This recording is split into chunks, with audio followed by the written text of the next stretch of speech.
कुलसियों की पत्री, तीसरा अध्याय, 12वें पद से 17 पद तक। इसलिए परमेश्वर के चुने हुओं की नाई, जो पवित्र और प्रिय हैं,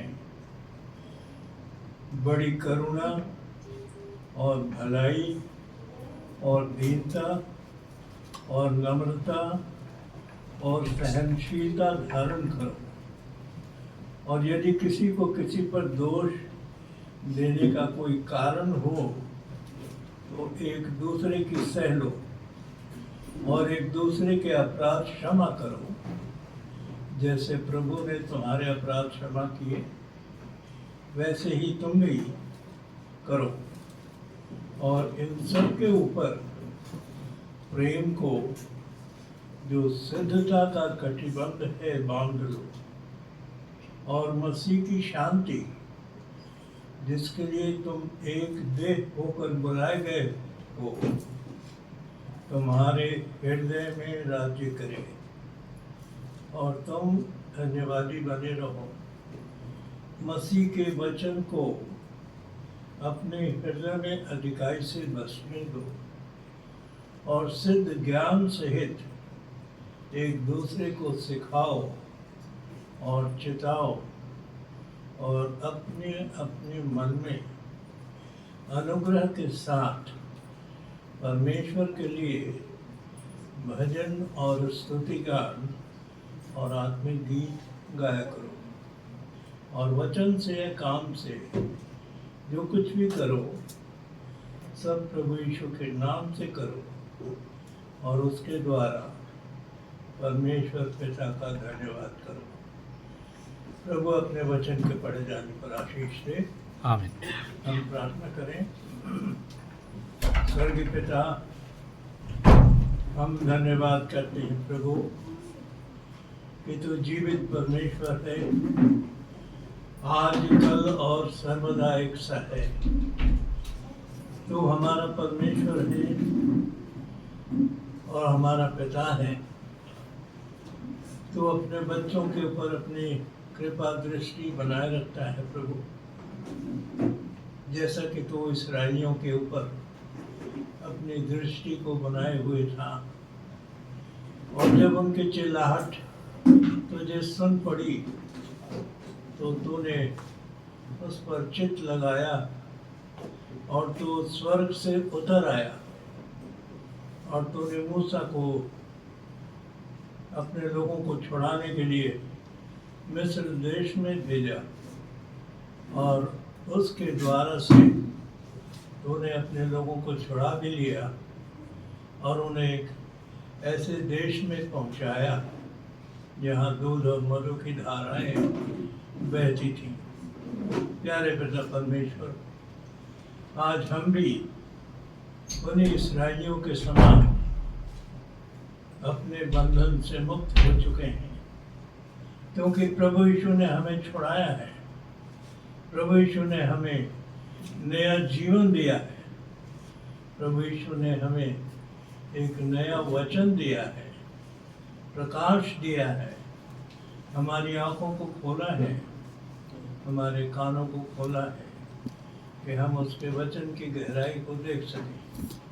धन्यवाद करते प्रभु इस अंतिम समय के संदेश के लिए, और हम सबों के बीच में उपस्थित रहने के लिए हमें से हर एक की सहायता कर प्रभु, कि तेरा वचन हमारे मनों में बोया जाए, जो 30 गुना, 60 गुना और 100 गुना फल लाए। क्योंकि हम तेरे सेवक हैं, तेरे गवाह हैं। तूने हमको इस पृथ्वी पर इसीलिए रखा है कि हम सच्चाई का वचन प्रचार करें और सच्चाई को लोगों तक पहुंचाएं, जो प्रकाश के रूप में इस अंतिम समय में तूने अपने बच्चों को दिया है। प्यारे पिता, हम धन्यवाद करते हैं इस प्रेम और संगति के लिए, और अपने आप को तेरे कदमों में डाल देते हैं। हम जैसे भी हैं, हमें ग्रहण कर और अपनी महिमा के लिए प्रयोग में ला। प्रभु यीशु के प्रिय और मीठे नाम से मांगते हैं, आमीन। बैठ जाए।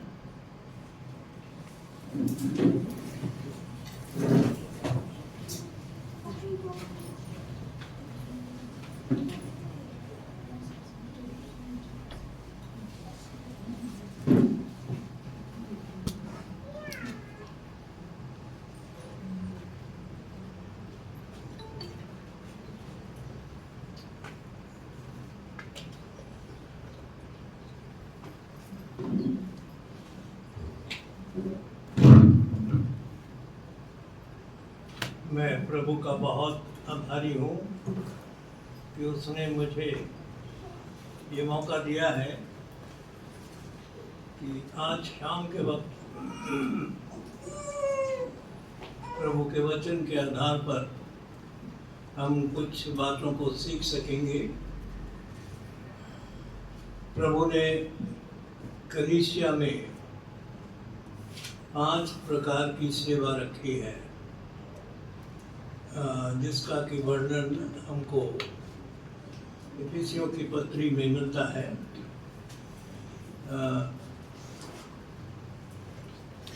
इफिसियों की पत्री के 4 अध्याय में अगर हम देखें तो वहाँ पर उसके 11 पद से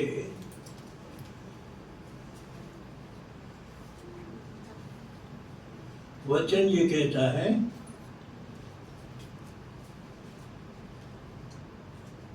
और उसने कितनों को प्रेरित नियुक्त करके और कितनों को भविष्यद्वक्ता नियुक्त करके और कितनों को सुसमाचार सुनाने वाले नियुक्त करके और कितनों को रखवाले और उपदेशक नियुक्त करके दे दिया है, जिससे पवित्र लोग सिद्ध किए जाएं और सेवा का काम किया जाए और मसीह की देह उन्नति पाए, जब तक कि हम सब के सब विश्वास और परमेश्वर के पुत्र की पहचान में एक न हो जाएं और एक सिद्ध मनुष्य न बन जाएं और मसीह के पूरे डील डॉल तक न बढ़ जाएं। तो प्रभु ने ये 5 सेवाएं कलीसिया के अंदर दी हैं, जिससे कि हम सिद्धता की तरफ बढ़ें। और इसलिए आज शाम को मैं आपको कुछ विशेष बातें बताना चाहता हूँ, क्योंकि हम परमेश्वर के राज्य के अधिकारी हो चुके हैं। क्योंकि लिखा है कि हे छोटे झुंड, मत डर, क्योंकि पिता को भाया है कि राज्य तुम्हें दे। आमीन। राज्य हमारा हो चुका है, प्रेज़ द लॉर्ड। हम उसके राज्य के अधिकारी हैं। लेकिन जब तक कि वो समय नहीं आता कि हमारा प्रभु यीशु मसीह इस दुनिया में 1000 साल का राज्य स्थापित करे, तब तक जब तक हम इस दुनिया में हैं, हमारे कुछ कर्तव्य बनते हैं और उन कर्तव्यों के विषय में आज हम थोड़ा समय बिताएंगे और विचार करेंगे।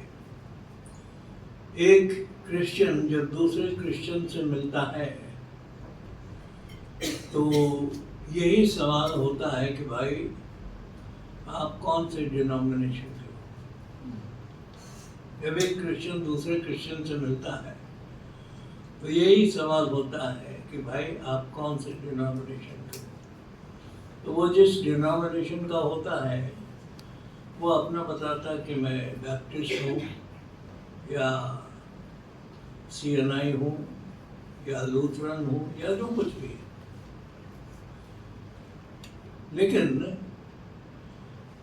अगर एंड टाइम मैसेज का कोई बिलीवर है तो उसका उत्तर क्या होता है? अगर हमसे कोई पूछे कि आप किस डिनोमिनेशन के हैं तो हमारा क्या उत्तर होना चाहिए?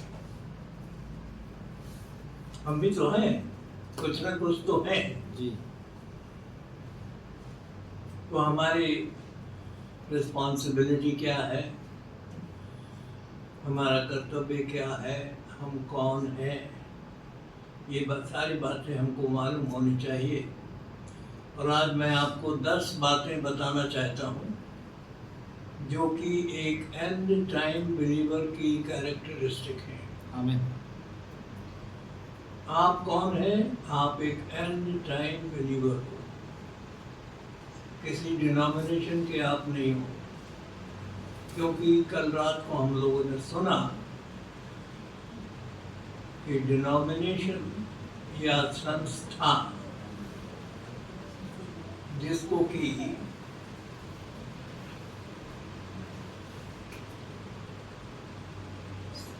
संस्थाई मंडलियों के नाम से जाना जाता है, ये परमेश्वर द्वारा नहीं बनाई गई, ये मनुष्यों के द्वारा बनाई गई है। चाहे बैप्टिस्ट हो, पेंटिकॉस्टल हो, रोमन कैथलिक हो, कोई डिनोमिनेशन, परमेश्वर ने किसी डिनोमिनेशन को नहीं बनाया। ये एक धर्म का रूप है जो लोगों ने अपने अपने विचारों के आधार पर स्थापित किया है, अपने कुछ सिद्धांत बना लिए हैं जिसको डॉक्ट्रिन कहते हैं, और स्टैट्यूट्स कहते हैं, और इस तरीके से वे अपनी एक अलग पहचान बनाए हुए। लेकिन एक अंतिम समय का विश्वासी किसी संस्था का मेंबर नहीं है। तो हमारा स्टेटस क्या है या हमारा स्टैंड क्या है, इन बातों के ऊपर आज शाम को हम लोग थोड़ा विचार करना चाहते हैं। 10 बातें हैं जो मैं आपके सामने रखना चाहता हूं। पहली विशेषता एक अंतिम समय के विश्वासी की ये है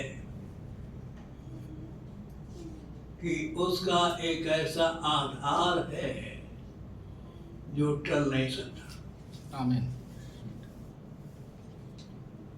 प्रभु यीशु मसीह ने मत्ती के 7 अध्याय और उसके 21 पद से, अभी पढ़ने की जरूरत नहीं है, फिर सुनिए उसको। 21 पद से ये कहा है कि हर एक जो मुझसे हे प्रभु कहता है, परमेश्वर के राज्य में प्रवेश नहीं करेगा।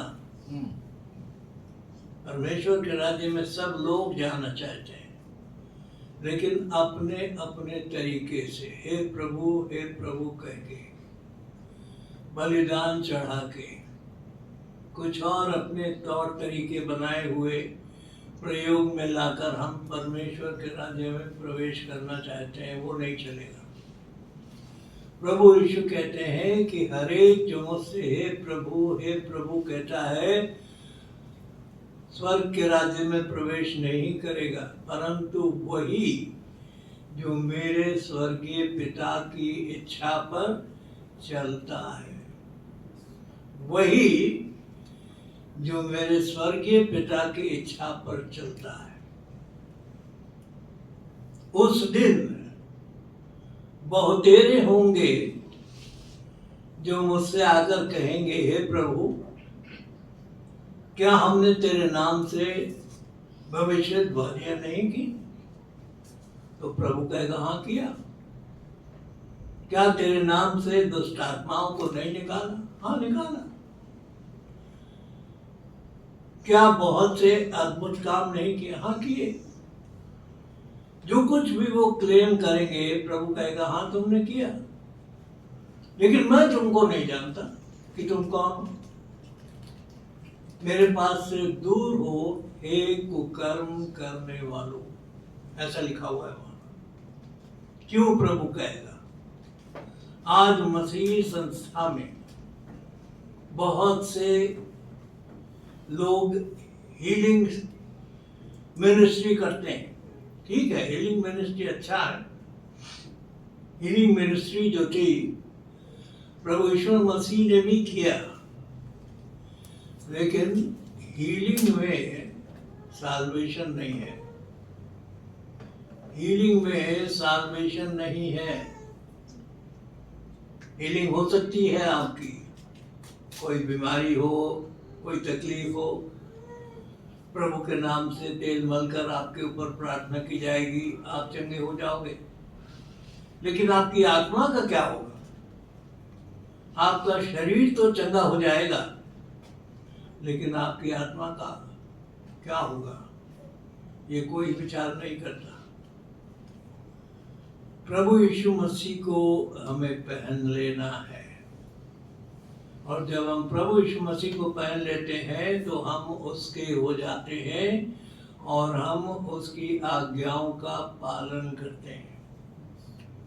तो प्रभु यीशु मसीह कहता है मत्ती के 7 अध्याय में कि जो कोई मेरे वचन को सुनकर उन्हें मानता है वो उस बुद्धिमान मनुष्य के समान है जिसने अपना घर चट्टान पर बनाया, और आंधियां चली और टक्करें लगी और वो घर नहीं गिरा। कल हम लोगों ने घर के बारे में सीखा था।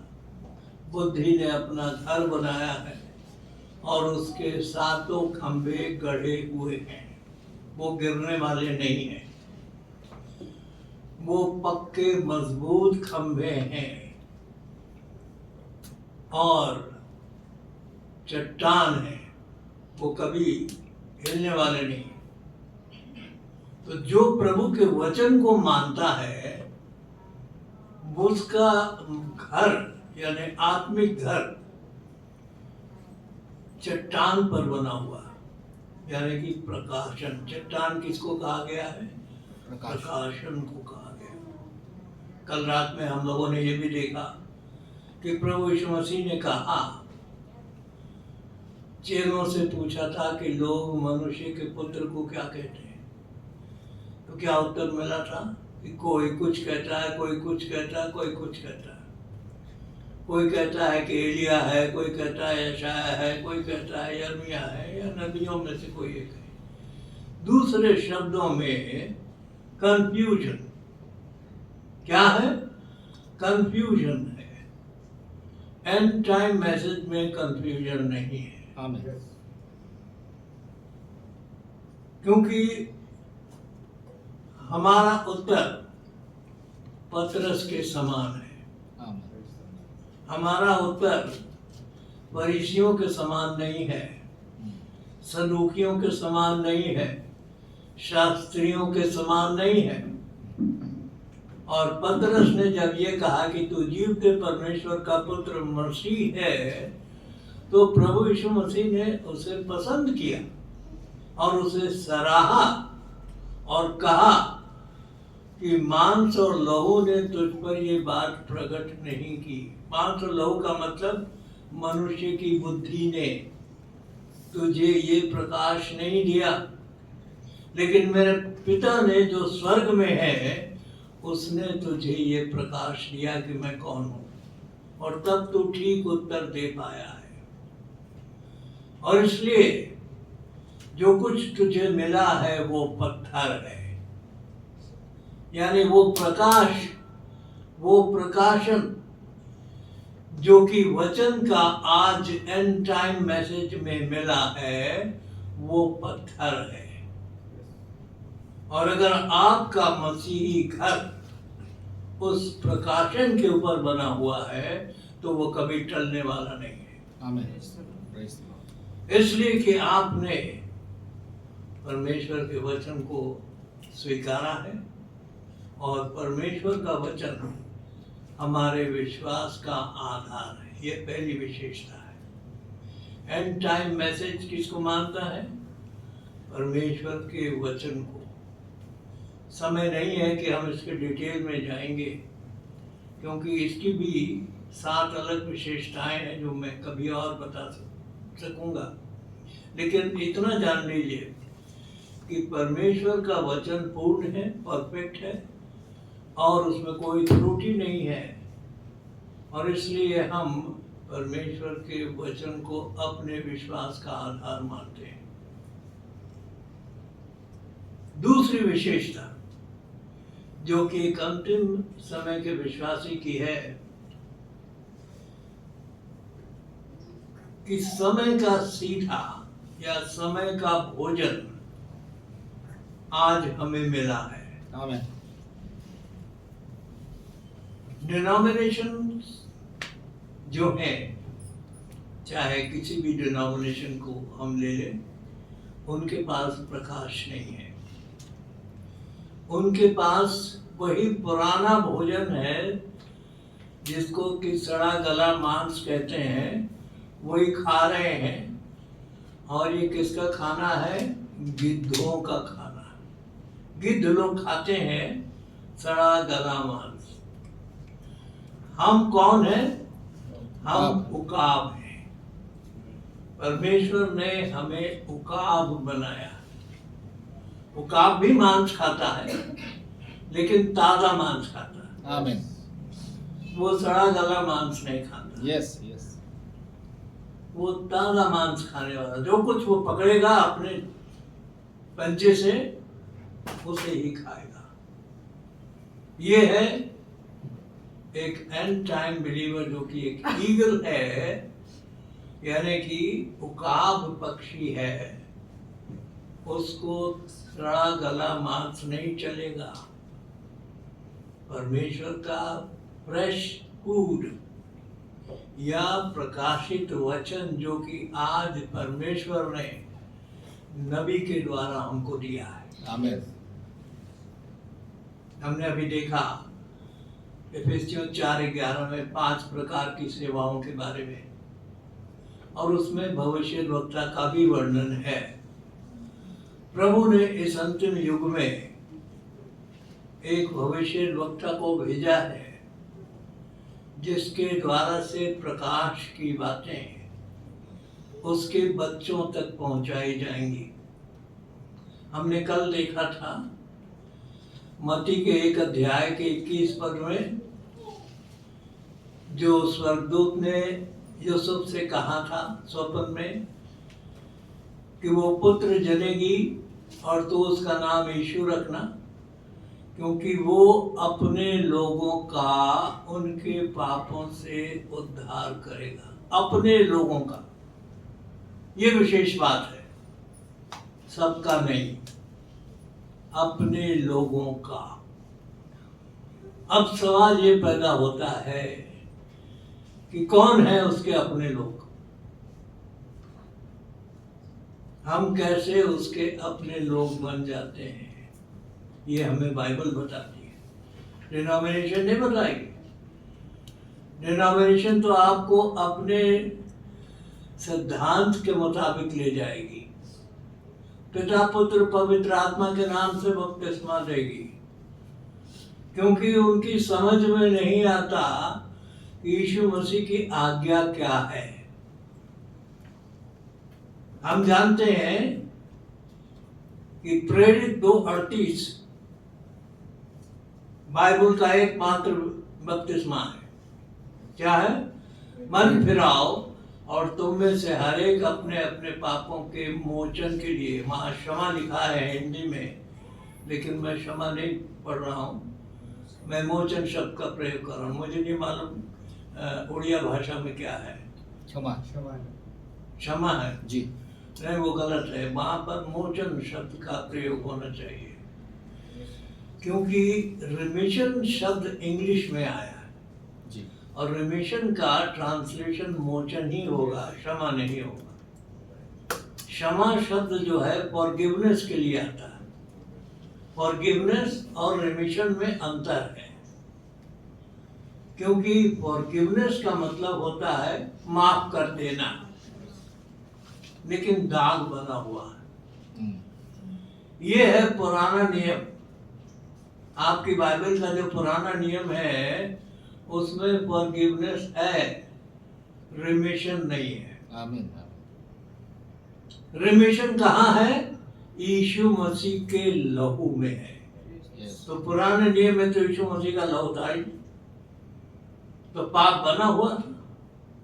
इसीलिए तो शमूएल को जब बुलाया गया तो जमीन से निकल के ऊपर आया।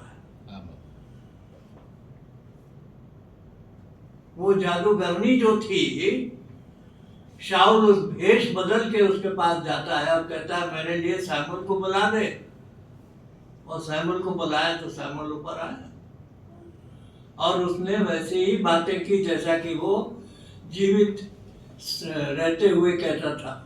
उसने भविष्यवाणी की और कहा कि कल तू मेरे साथ होगा, यानी कल तक तेरा जीवन है, तेरे बेटे भी मारे जाएंगे और तू भी मारा जाएगा, और जहां मैं हूं वहां पर तुम लोग आओगे।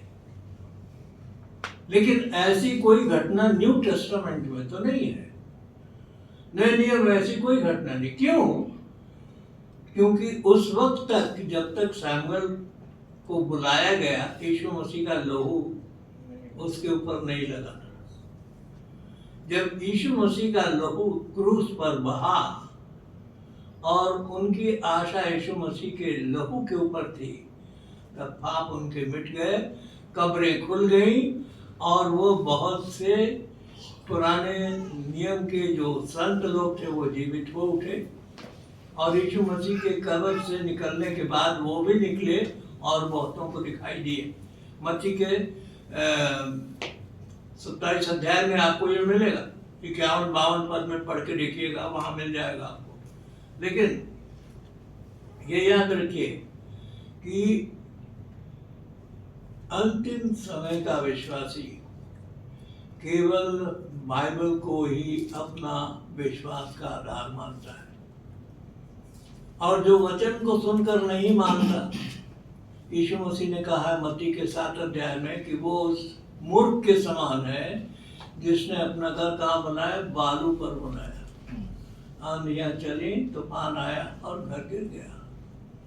तो ये डिनोमिनेशनल चर्चें जो है गिरने वाले घर हैं, लेकिन प्रभु का धन्यवाद हो कि उसने हमें एक ऐसे पक्के मकान में रखा है जिसके 7 पिलर गढ़े हुए हैं और जो हिलने वाले नहीं है। हमारे विश्वास का घर इन 7 खंभों पर बना हुआ है और हम परमेश्वर के वचन को अपने विश्वास का आधार मानते हैं। दूसरी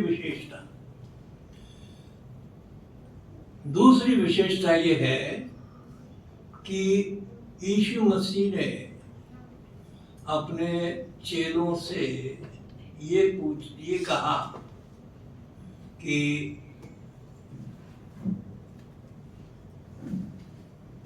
एलिया आएगा और सब कुछ सुधारेगा।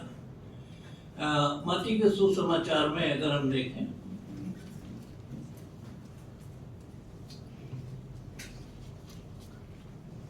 सत्रह अध्याय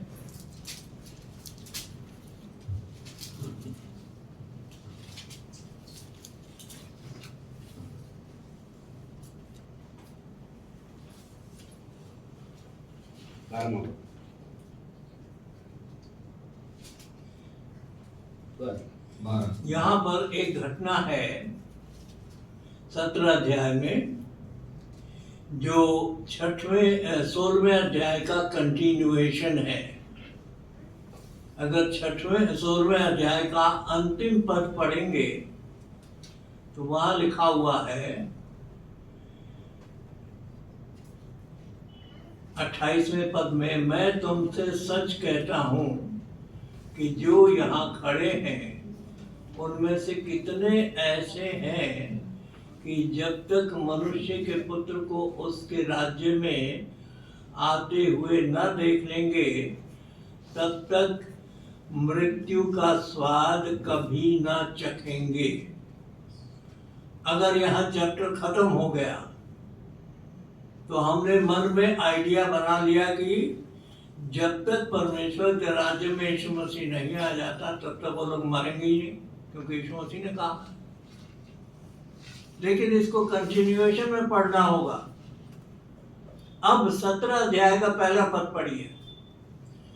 इस घटना के बाद 6 दिन के बाद, है ना, ये बात जो हो रही है कि जब तक ये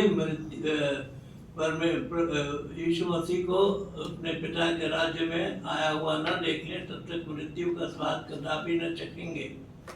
6 दिन के बाद, इस स्टेटमेंट के देने के 6 दिन के बाद यीशु ने पतरस, याकूब और यूहन्ना को साथ लिया और उन्हें एकांत में किसी ऊंचे पहाड़ पर ले गया और उनके सामने उसका रूपांतर हुआ और उसका मुंह सूर्य की नाई उजला चमका और उसका वस्त्र ज्योति की नाई उजला हो गया। और देखो, मूसा और एलिया उसके साथ बातें करते हुए उन्हें दिखाई दिए। इस पर पतरस ने यीशु से कहा, हे प्रभु, हमारा यहाँ रहना अच्छा है। इच्छा हो तो यहाँ 3 मंडप बनाओ, एक तेरे लिए, एक मूसा के लिए और एक एलिया के लिए। वो बोल ही रहा था कि देखो, एक उजले बादल ने उन्हें छा लिया और देखो, उस बादल में से ये शब्द निकला कि ये मेरा प्रिय पुत्र है जिससे मैं प्रसन्न हूँ, इसकी सुनो।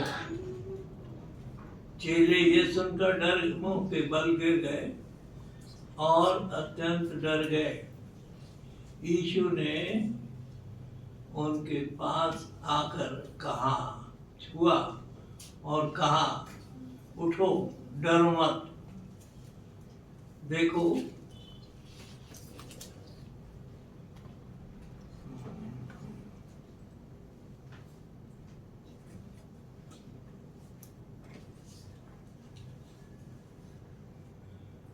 यीशु ने कहा,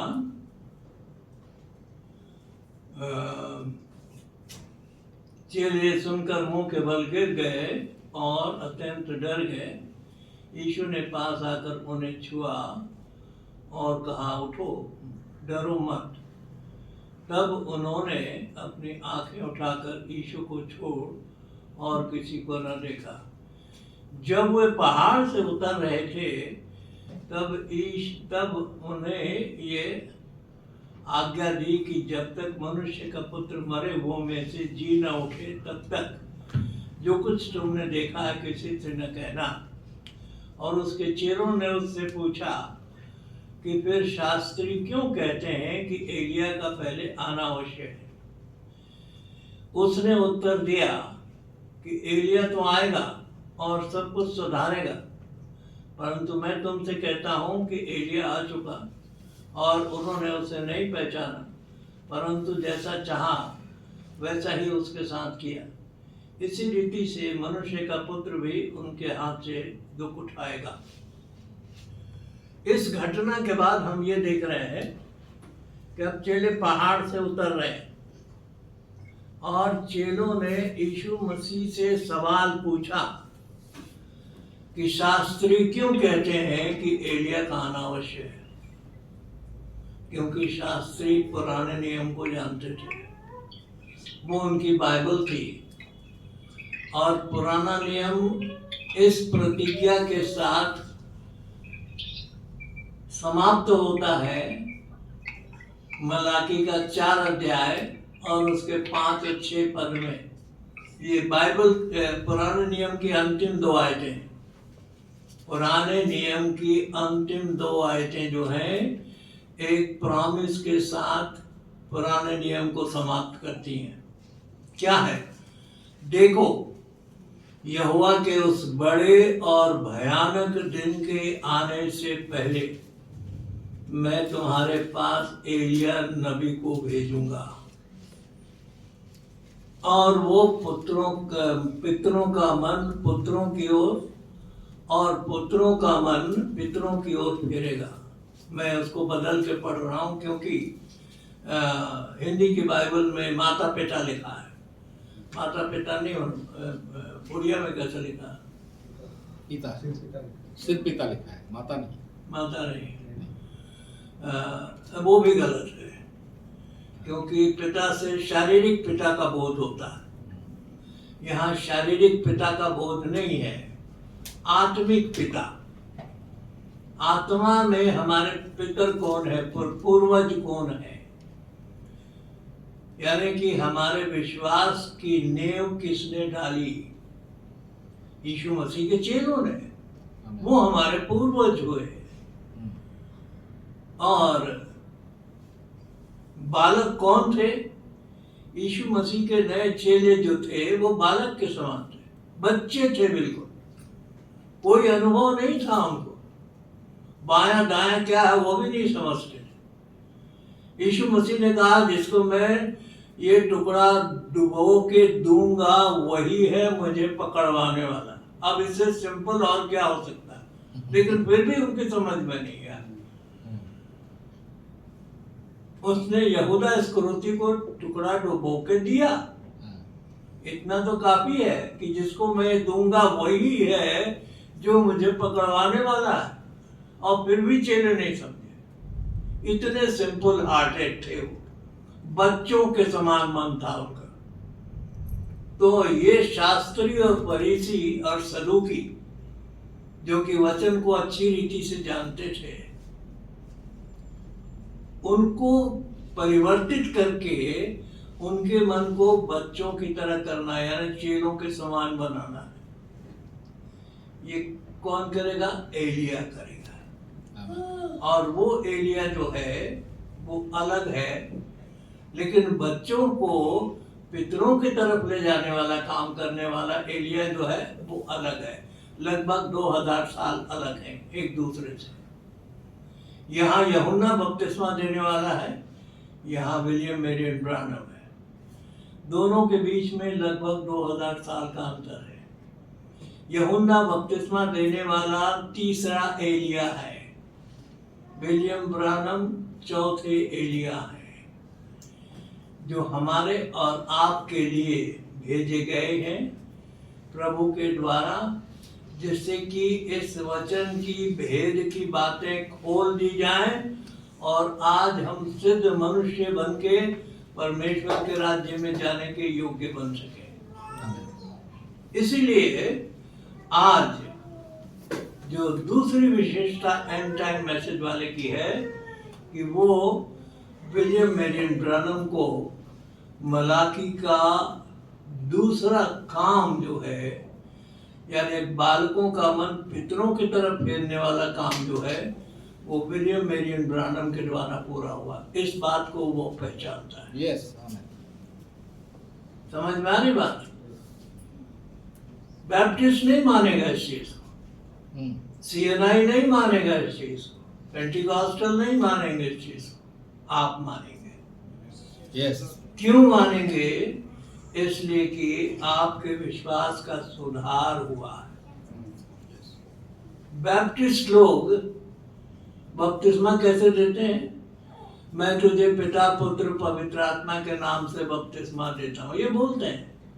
चाहे मेथोडिस्ट हो, चाहे बैप्टिस्ट हो, चाहे पेंटिकॉस्टल हो, डूब का बपतिस्मा जरूर देते हैं वो। कहीं कहीं तो छिड़काव का ही बपतिस्मा होता है, लेकिन उनका स्टेटमेंट बिल्कुल गलत है, क्योंकि यीशु मसीह की आज्ञा है। अगर आप मत्ती के 28 अध्याय के 18 पद से पढ़ें तो वहां बड़ी सफाई के साथ लिखा हुआ है कि तब यीशु आया और उनसे कहा, किससे? चेलों से कहा। 18 पद है ये, मत्ती का 28-18 पद मैं बता रहा हूं कि स्वर्ग और पृथ्वी का सारा अधिकार मुझे दिया गया है। यस। यीशु मसीह ने कहा 18 पद में, इस अधिकार के साथ मैं तुम्हें जगत में भेजता हूं, जाओ परमेश्वर का वचन सुनाओ। चेलों को कह रहे, और पिता अर्थात पुत्र अर्थात पवित्र आत्मा के नाम से बपतिस्मा दो। नाम कह रहा है, नाम से बपतिस्मा दो। Yes. और ये चीज उनकी समझ में नहीं आ रही। वो पिता पुत्र पवित्र आत्मा को ही नाम समझ लेते हैं। पिता नाम नहीं है, एक उपाधि है। यहाँ जितने बैठे हैं बुजुर्ग लोग, उनके बच्चे हैं, वो अपने बच्चों के पिता हैं, लेकिन हर पिता का नाम है कि नहीं? हर पिता का नाम होता है, तो उस पिता का भी तो कोई नाम होगा। पुत्र है, हम अपने पिता के पुत्र हैं, तो पुत्र का भी नाम होता। और जो सामर्थ्य दी गई है उसका भी नाम है। यानी तीनों एक हैं, तो एक ही नाम तो होगा। पिता का भी वही नाम है जो पुत्र का नाम है, और पुत्र का नाम वही है जो पवित्र आत्मा का नाम है। तो पवित्र आत्मा, पुत्र और पिता का नाम एक ही है, प्रभु यीशु मसीह। वो यही कह रहा है, इतनी सी चीज उनकी समझ में नहीं आता। ये बिल्कुल प्रेरित 2:38 है और कुछ नहीं है। मत्ती 28:19 क्या है? प्रेरित 2:38 है, जिसको समझना बड़ा कठिन है इन ज्ञानियों के साथ। अपनी डॉक्ट्रिन बना ली है और इसलिए ये उनका बपतिस्मे का फार्मूला बन गया, और इसलिए वो सच्चाई से अनभिज्ञ है, सच्चाई से छोड़ा है, सच्चाई से अलग है। तो एक अंतिम समय का विश्वासी इस बात को पहचानता है कि हमारे विश्वास का सुधार एलिया नबी के द्वारा किया गया है इस 20वीं सदी में। 20th century prophet William Marion Branham, और उसके द्वारा से परमेश्वर ने वचन का प्रकाश हमको दिया है, और उस प्रकाश में आज हम चल रहे हैं। और इसीलिए आप एंड टाइम बिलीवर कहलाते हैं। आप किसी संस्था के साथ नहीं जुड़े, ठीक है? ये दूसरी विशेषता है। तीसरी विशेषता ये है कि आपका बपतिस्मा प्रेरित 2:38 के आधार पर हुआ है। बैप्टिस्ट लोग नहीं करते हैं, पेंटिकॉस्टल लोग नहीं करते हैं, CNI वाले नहीं करते हैं, लेकिन आप करते हैं। क्यों? क्योंकि एक ही बपतिस्मा है। यस, आमीन। एफिसियों के 4 अध्याय के 4, 5 और 6 पद में हम लोगों ने कल क्या देखा था? एक ही देह है, एक ही आत्मा है, और एक ही आशा है। आमीन। एक ही विश्वास है, एक ही प्रभु है, और एक ही विश्वास है, और एक ही बपतिस्मा है, और एक ही पिता परमेश्वर है, जो सब में और सबके साथ है। सब कुछ एक एक एक एक एक एक 7 एक एक है। ये 7 खंबे हैं हमारे विश्वास के, और अगर हमारा विश्वास का घर इन 7 खंभों पर बना है तो वो घर गिर नहीं सकता। तूफान आएगा,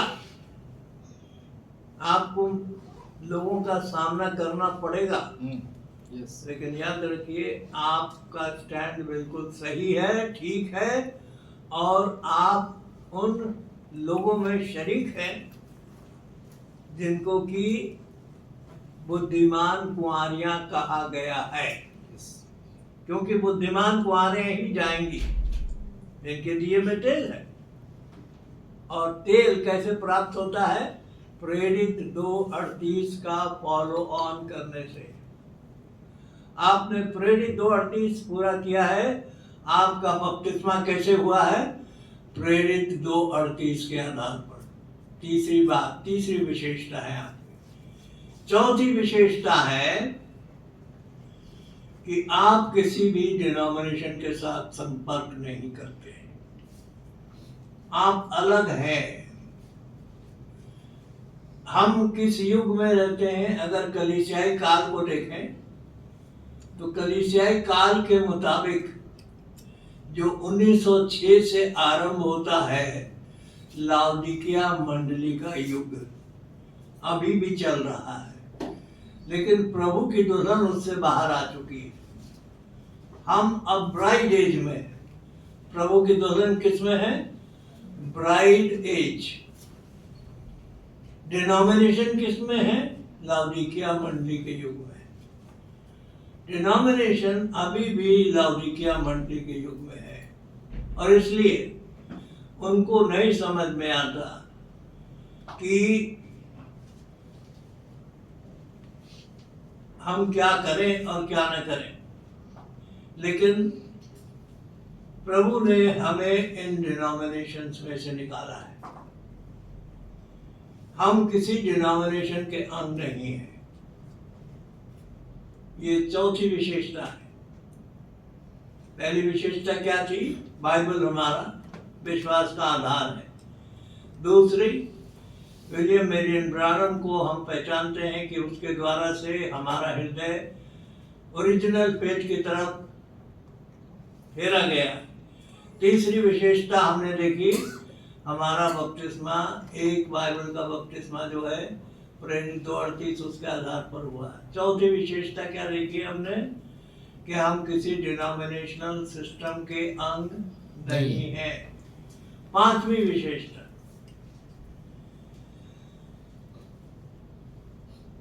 हमारा सिखाने वाला कौन है? हमारा सिखाने वाला है यूहन्ना का 14 अध्याय और उसका 26 पद।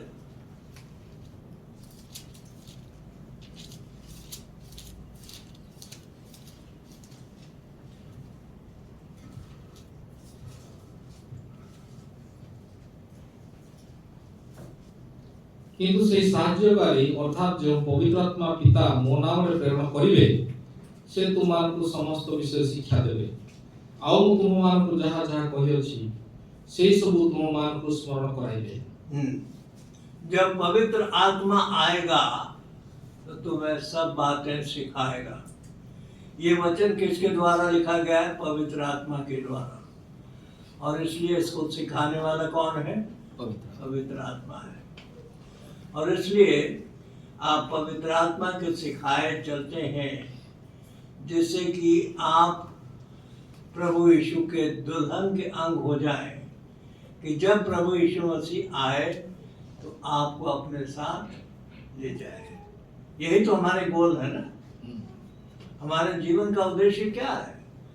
प्रभु आने वाला है, और जब प्रभु आएगा तो 5 कुंवारियों को ले जाएगा जिनके दिए जल रहे हैं। और हमने कल क्या देखा था? नीति वचन 20 का 27 ये कहता है कि मनुष्य का आत्मा यहोवा का दीपक है, और उस दीपक में पवित्र आत्मा का तेल होना चाहिए। इसलिए कि आपने प्रेरित 2:38 फॉलो किया है, परमेश्वर अपनी आत्मा आपको देगा। और जब पवित्र आत्मा आपके अंदर आएगा, आपको सिखाएगा, और आप उसकी आज्ञा के अनुसार चलेंगे, तो इस प्रकार से आप दुल्हन के अंग हो जाएंगे, जिससे कि आप रैप्चर में जा सके। छठवीं विशेषता कि हम अपने समय के प्रति जागरूक हैं। हम अपने समय के प्रति जागरूक हैं। क्यों? क्योंकि दुनिया में बहुत कुछ हो रहा है जो सिर्फ हमें ये बताता है कि हम शैतान के ईडन में हैं। शैतान के अदन में हैं आप। सब तरफ बुराइयां ही बुराइयां हो रही हैं। पॉलिटिकल सिचुएशन देखिए क्या हो रही है इंडिया के अंदर। बच्चा बच्चा जानता है कि करप्शन है, हर चीज में लूट है, हर चीज में बेईमानी है। बेईमानी करके गवर्नमेंट बन रही है, वोट चोरी होती है, सारे क्या नाम है आपके जो एजेंसीज हैं, हेल्पिंग एजेंसीज, इलेक्शन कमीशन है, ईडी है, सीबीआई है, ये सारे फंक्शनरी जो हैं इनको गवर्नमेंट ने कैप्चर कर लिया है और इसके द्वारा से करप्शन ही करप्शन हो रहा है। A to Z corruption he corruption दिखाई दे रहा है। तो पॉलिटिकल लाइफ बिल्कुल बर्बाद हो गई है। सोशल लाइफ में एक दूसरे के प्रति कोई प्रेम भाव नहीं है। एक दूसरे को नोचना खरोचना और अपनी पॉकेट भरने का सबके अंदर यही लालसा है कि मेरा भला कैसे हो, दूसरों का भला हो ना हो, मेरा भला होना चाहिए। अब स्वार्थीपन आ गया है, दूसरे का भला हम लोग नहीं सोचते।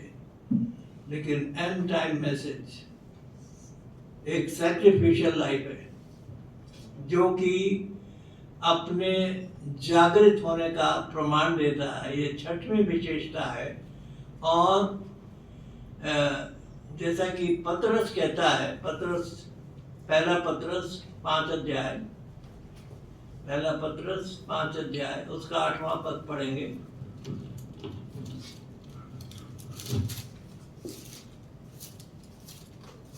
कोई पढ़े पहला पतरस 5 का 8। सचेतन होई जागृत हुओ, तुमମାନଙ୍କ विपक्ष शैतान सिंह प्राय गर्जन करी काहाकू ग्रासिब यह खोजी बुलुअछि। सचेत रहो, ऐसा हिंदी की बाइबल में लिखा है, सचेत रहो क्योंकि तुम्हारा विरोधी शैतान एक गरजने वाले सिंह के समान घूमता फिरता है कि किसको फाड़ खाए।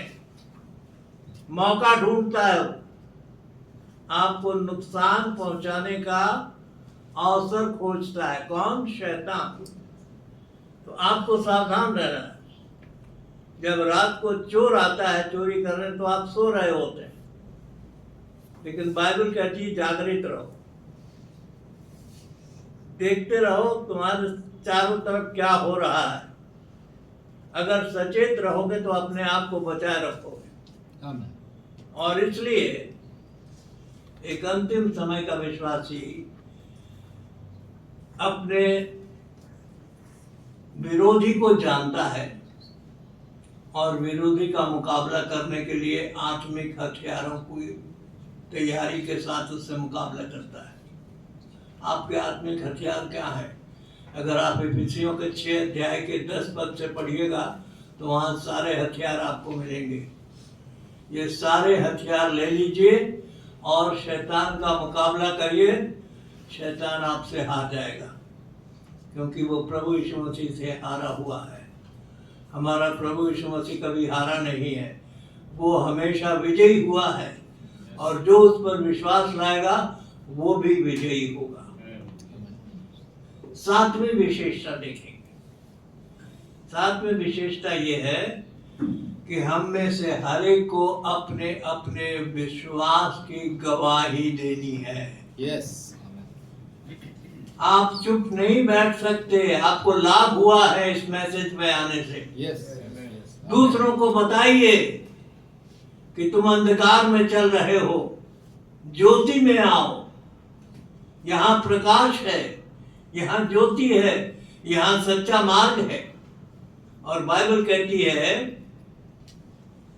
कि तेरे प्रकाश के द्वारा से हम प्रकाश पाएंगे। भजन संहिता 32 का 8 पद देखेंगे।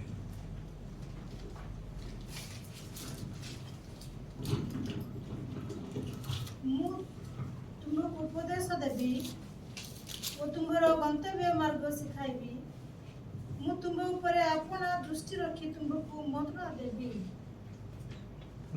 मैं तुझे बुद्धि दूंगा और जिस मार्ग से तुझे चलना होगा उसमें तेरी अगुवाई करूंगा। मैं तुझ पर कृपा दृष्टि रखूंगा और सम्मति दिया करूंगा। ये हमारे प्रभु का वचन है और प्रतिज्ञा है। हमारा एक सहायक है, हमारा प्रभु है जो हमारे साथ में है और वो हमको कभी छोड़ेगा नहीं। और इसलिए वो एक जगह और कहता है कि तेरे प्रकाश के द्वारा से हम प्रकाश पाएंगे। उसने हमें प्रकाश दिया है, नबी का प्रकाश दिया है, और उसके द्वारा से हमारी बुद्धि नई हो गई, हमारे विचार बदल गए, और हम अब डिनोमिनेशन से ऊपर आ चुके हैं। और इसलिए हमें सच्चाई की गवाही देनी है कि हमने सच्चाई का मार्ग पा लिया है। अब भजन संहिता में लिखा हुआ है,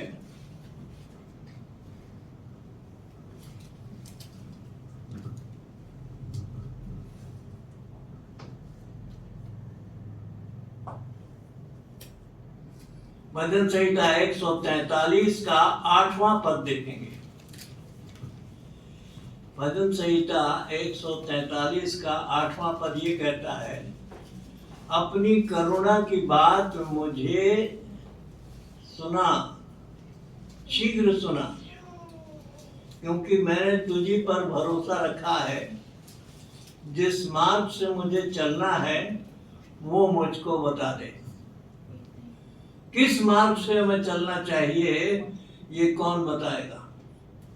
केवल पवित्र आत्मा, क्योंकि पवित्र आत्मा हमारा अगुआ है, और पवित्र आत्मा के आधार पर हम अपना जीवन व्यतीत करते हैं, और हम अपने विश्वास की गवाही देते हैं। यीशु मसीह ने अपने चेलों से कहा, इसके पहले कि यीशु मसीह स्वर्ग पर उठाए जाएं, अपने चेलों से उन्होंने क्या कहा? प्रेरितों के पहले अध्याय में आपको मिलेगा, इसी यरूशलेम में ठहरे रहो जब तक तुमको ऊपर से सामर्थ ना मिल जाए, और जब सामर्थ मिल जाएगी तब जाकर के तुम मेरी गवाही दोगे। इसके पहले नहीं, इसके पहले मेरी गवाही नहीं देना, नहीं तो तुम गलत बात बोल जाओगे।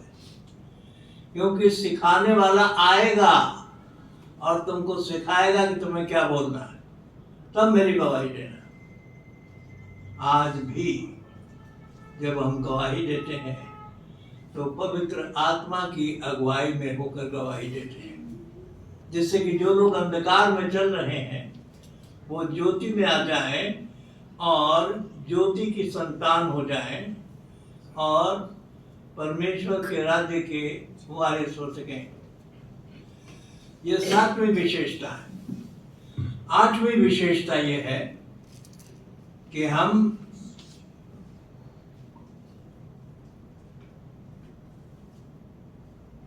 एक अच्छे भंडारी हैं।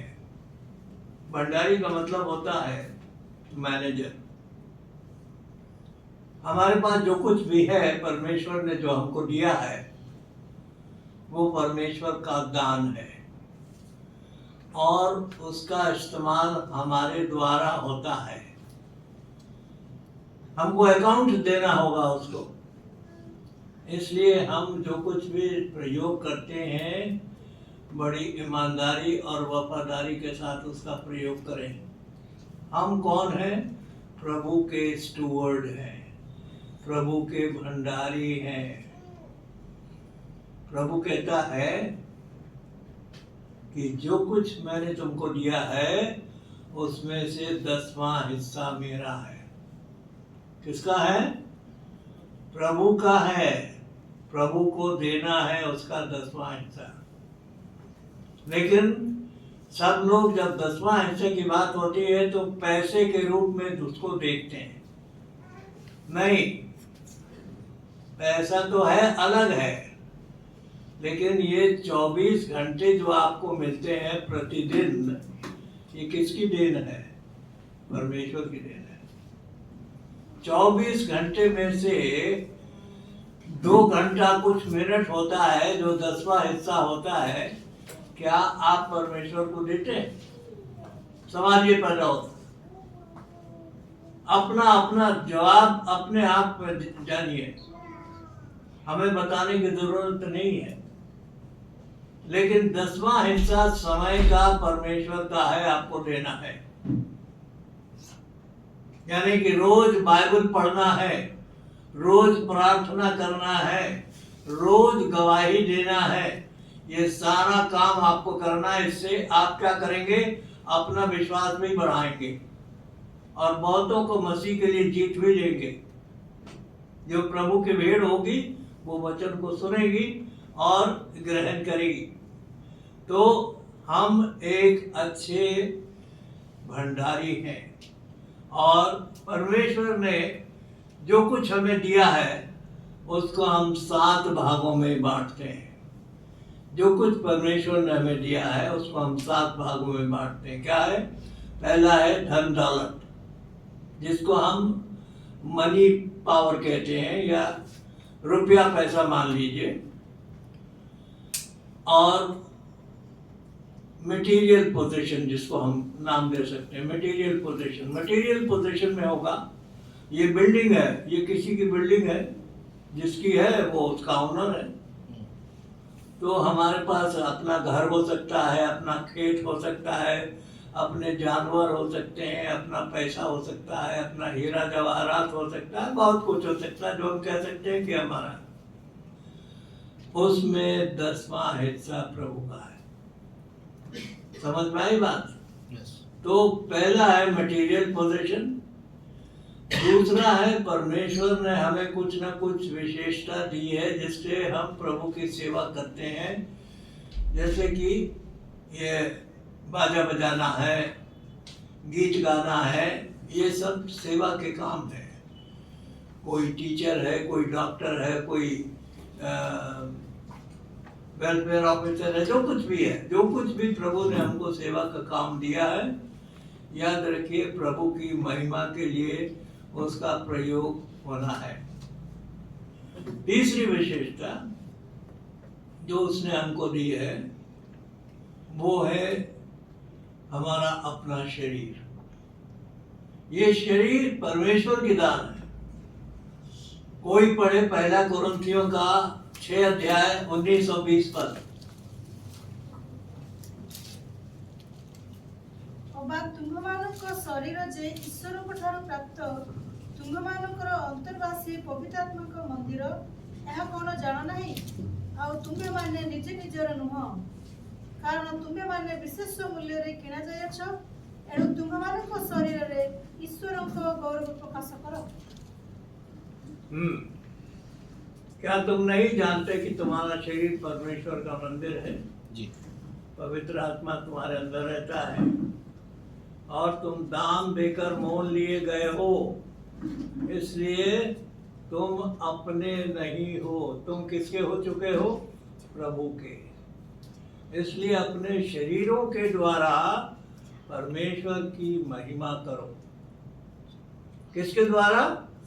अपने शरीरों के द्वारा परमेश्वर की महिमा करो। ये हो गया आपका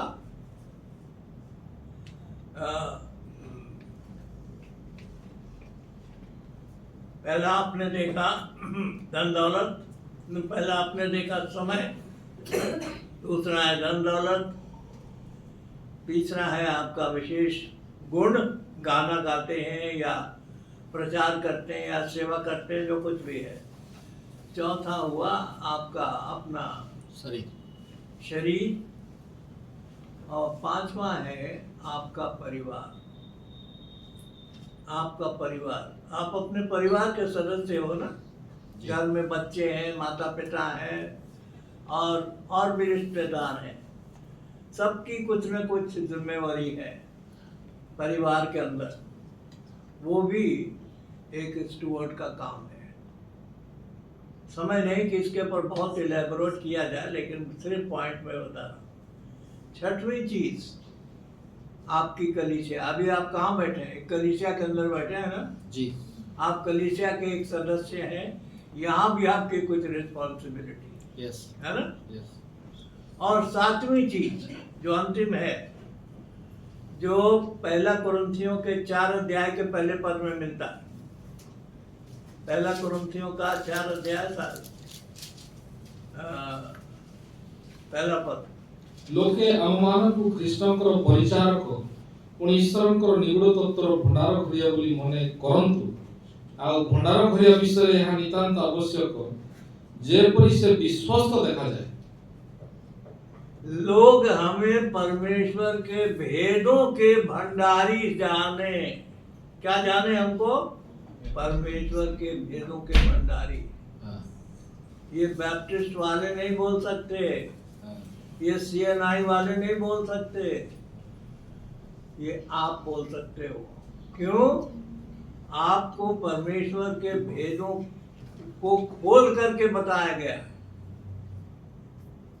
परमेश्वर के नबी ने हमको सारी बाइबल की भेद की बातें खोल दी हैं, बता दी हैं। आज दुनिया को हमें क्या जानना चाहिए? परमेश्वर के भेदों के भंडारी जानना चाहिए। यस यस ये 7 विशेषताएं हैं अंतिम समय के भंडारी की। और अब 8वीं विशेषता हम देखेंगे, 9वीं विशेषता देखेंगे। 8वीं थी, 9वीं विशेषता है प्रेम को सबसे ऊपर रखना है। आमीन। प्रेम भाव के लिए 1 कुरिन्थियों का 13 अध्याय पढ़िएगा। अभी पढ़ने की आवश्यकता नहीं, लेकिन वहां सिर्फ प्रेम के बारे में लिखा है। वहां 3 विशेषताएं बताई गई हैं, प्रेम, आशा और पढ़ के देखिए आखिरी आयत क्या है। 13 अध्याय का आखिरी आयत पढ़िए।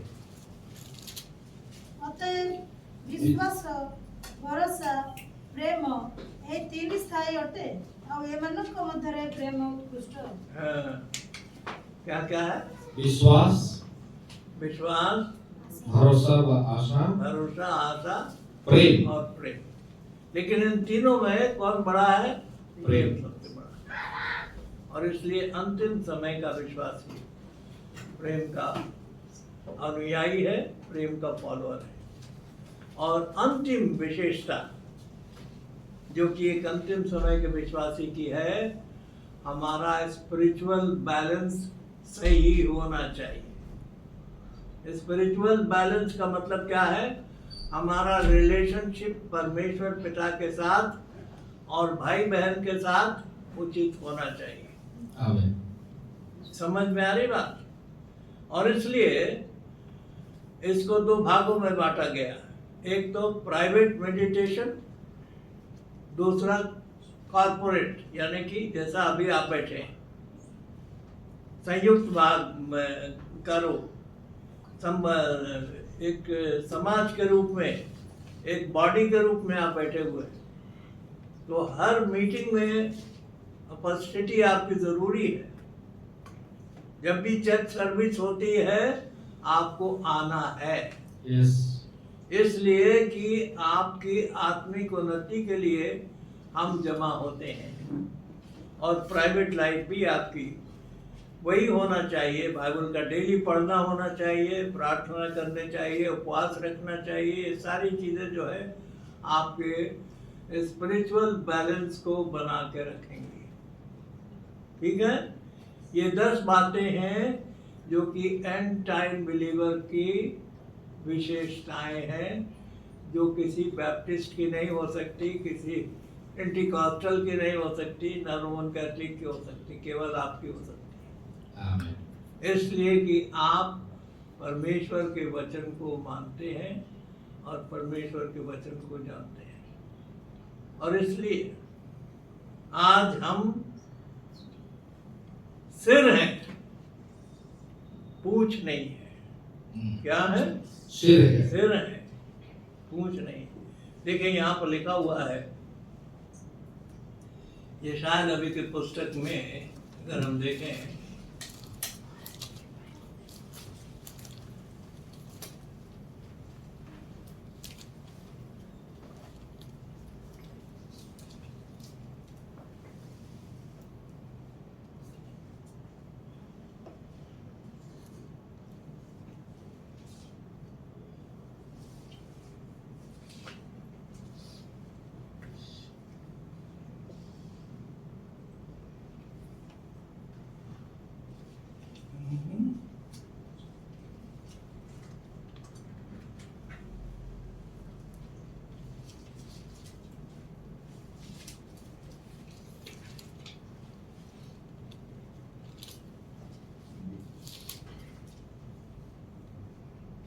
अभी मुझे मिल नहीं रहा है। 64 का 6। हाँ? 64 का 6। नहीं वो नहीं है।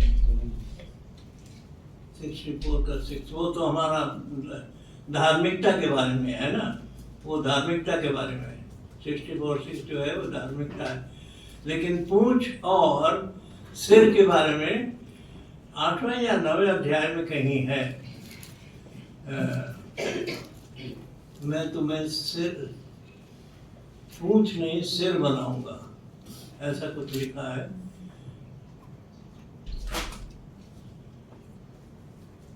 लय व्यवस्था में भी है, लेकिन मुझे थोड़ा सा समय लगेगा खोजने में। 11 अध्याय देखते हैं।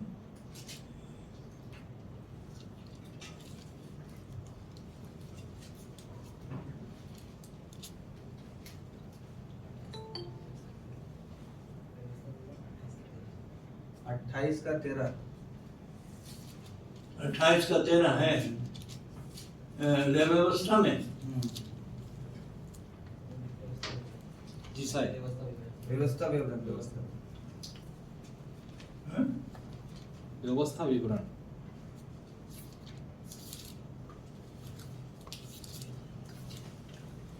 हाँ व्यवस्था में तो 28 सही थी।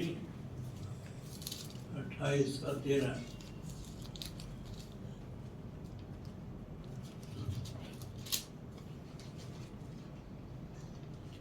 ଆଉ ସଦାପ୍ରଭୁ ତୁମ ପରମେଶ୍ୱର ଯେ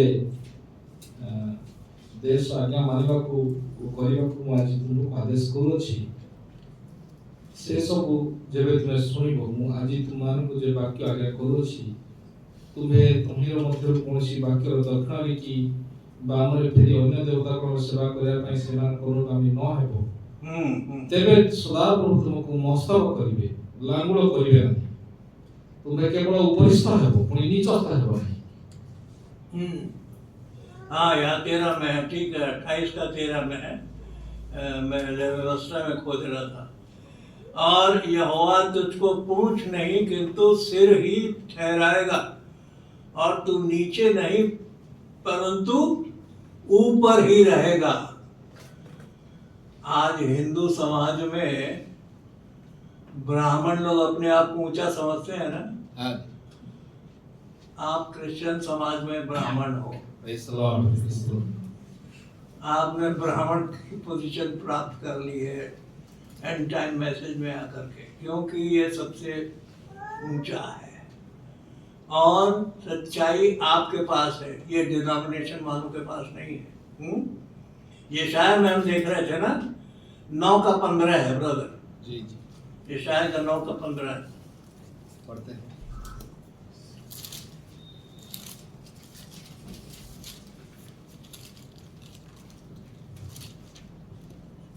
9 का 15। प्राचीन वो संभ्रांत सही लोक सही मस्तक पुणी मिथ्या शिक्षा दायी भविष्य वक्ता लांगुल, कारण यही लोक मानकर पथ प्रदर्शक माने से मानको भ्रांत करंती, पुणी जो माने से मानकर पथ पढ़ा जाती से माने विनष्ट होती।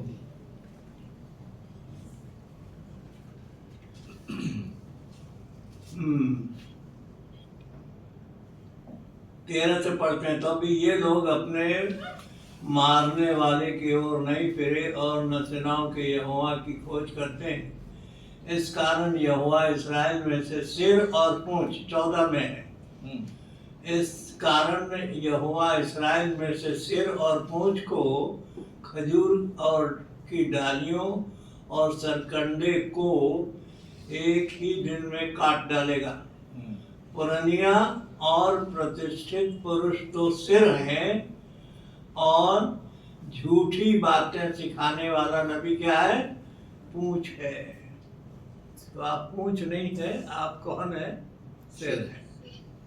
एंड टाइम मैसेज जो है सुपीरियर है, सबसे ऊंचा है, क्योंकि आपके पास बाइबल का पूरा प्रकाश मिल गया है। किसी भी कलीसिया के पास ये प्रकाश नहीं है जो आपके पास है और इसलिए परमेश्वर ने आपको सिर बनाया है, पूंछ नहीं बनाया। और इसलिए हम परमेश्वर का धन्यवाद करते हैं, प्रभु के नाम की महिमा और बड़ाई करते हैं कि उसने हमें एंड टाइम मैसेज दिया है। ये दुनिया में सबसे बड़ा गिफ्ट है। This is the final message to the final age. अब इसके बाद कोई संदेश आने वाला नहीं है। ये फाइनल एज है और फाइनल मैसेज है। इसके बाद हमारी मुलाकात हो या ना हो हम नहीं जानते, लेकिन याद रखिए वहां तो जरूर मुलाकात होगी हम लोग। Yes amen. इसलिए कि हमको श्योरिटी है कि हम वहां मिलेंगे। इसलिए कि हमने प्रभु के वचन को अपने विश्वास का आधार माना है। तो ये 10 पॉइंट याद रखिए, ये आपकी विशेषता है। इसलिए आप एंड टाइम बिलीवर कहलाते हो। प्रभु आप सबों को बड़ी आशीष दे, और जब तक हम फिर न मिले, प्रभु अपनी पवित्र इच्छा में आपको बनाए रखे और अपनी महिमा आपसे ले। भाई